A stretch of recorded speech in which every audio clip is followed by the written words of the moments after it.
చదువుకోవడం ద్వారా మాత్రమే జ్ఞానం రాదని, సామాజిక స్పృహ ఉంటేనే పరిపూర్ణం అవుతారని సుప్రీంకోర్టు మాజీ చీఫ్ జస్టిస్ ఎన్వి రమణ అన్నారు. కృష్ణా జిల్లా గుడ్లవల్లేరు ఇంజనీరింగ్ కళాశాలలో జరిగిన 24వ గ్రాడ్యుయేషన్ డే వేడుకల్లో ఆయన పాల్గొన్నారు.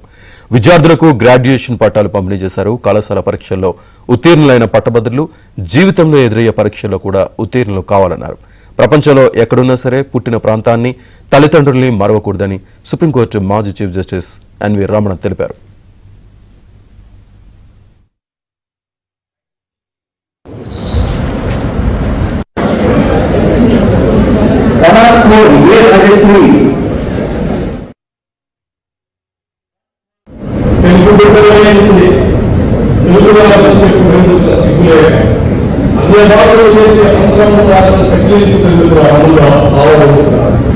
కాబట్టి తెలుగు రాష్ట్రంలో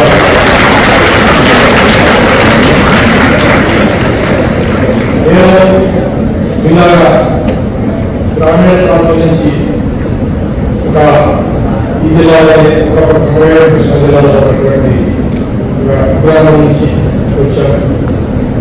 మరి నాకు ఈ కాలేజీ యాజమాన్యం చెప్పిన ప్రకారం ఉన్నటువంటి విద్యార్థులు ఎక్కువగా గ్రామీణ ప్రాంతం నుంచి మధ్యతరగతి, ఎక్కువ మధ్యతరగతి కుటుంబాలకు చెందినటువంటి వారు, కష్టజీవుల పిల్లలు, మొదటి ఫస్ట్ జనరేషన్ చిల్డ్రన్ వీరంతా ఇంజనీరింగ్ చదువుకుంటున్నారని తెలిసి మరి ఈ కాలేజీ మీ అందరికీ అవకాశం కల్పించినందుకు చాలా సంతోషంగా